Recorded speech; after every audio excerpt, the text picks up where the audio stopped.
Maraming salamat po kay Ma'am Jonalyn from Parañaque City. Okay, so ayan po ang mga nabili natin ng mga nakaraan. Year 2007. Legit na legit po yan. Basta meron po kayo. Ayan, di po tayo magdadalawang isip. Basta po 10 piso coin year 2007.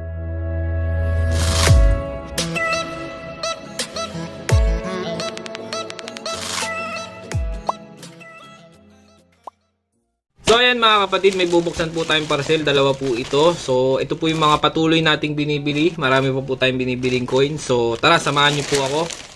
Okay, so buksan natin to para maipakita ko po sa inyo. Ayan. Napakarami po nag-aalok sa atin ng coins. Kaso nga lang, hindi po tugma dun sa inaalok natin. Okay. So dapat po nakikinig kayo ng mabuti sa mga binibili nating coins. Dapat tugma po. Okay, so hahanapin pa po natin dito ang coins. Ayan. So naisend naman sa akin ni ma'am kung saan niya nailagay.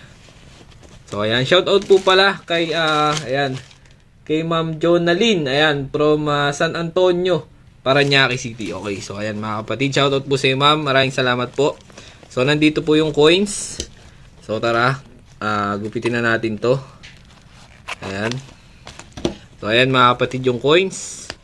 Okay, so ipapakita ko sa inyo kung gaano to ka-legit. Okay, ang dami po kasing di naniniwala. Okay, susum natin camera. So, ayan. So, ayan po yung binibili natin hanggang sa ngayon. Year 2007 na 10 piso. Ayan.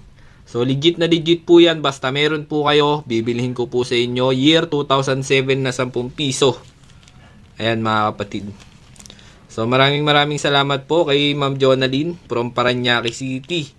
Okay, so ayan po ang mga nabili natin ng mga nakaraan. Year 2007. Legit na legit po yan. Basta meron po kayo. Ayan, di po tayo magdadalawang isip. Basta po 10 piso coin year 2007. Okay? So ayan, meron pa po tayong nabili na 2006. Ayan, na 5 piso. So ayan. So ayan, na-stock na po yun dito. Ang dami na po nating nabili. So, itong isa, ayan mga kapatid. Excuse me. So, ayan, may bubuksan pa po tayong isa. Okay, so, huwag na natin patagalin yan. Baklasin na natin yan. So, ito po yung coin set na binibili natin. Okay, so, maraming salamat po sa nagbenta nito sa atin. Isa sa mga kapatid nating kolektor. Ayan, shoutout po sa iyo. So, baka meron kayo nito. Ayan, pwede kong bilhin sa inyo. Basta po magaganda yung coins ng inyong mga tinatago dyan. Ayan, pwede kong bilhin sa inyo. Ayan. Silyado. Napakaganda ng pagkakabalot.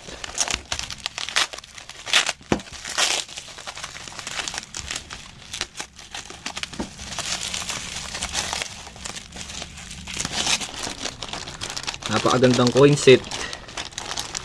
Ayan, iningatan to mga kapatid.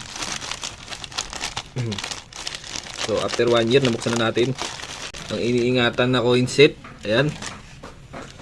So, ayan mga kapatid. Ito po yan.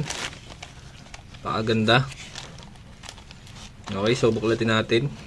Ayan mga kapatid. So, meron po dyan 100 piso. Ayan, nakikita nyo naman. 2 piso. 1 piso. Ayan, 10 centavo. Yung mga dating pera. So, kapag ganito mga kapatid, ayan, set po dapat. So, dapat may kasamang ganito, may ganito, ayan, may lagayan. Pwede kong bilhin sa inyo.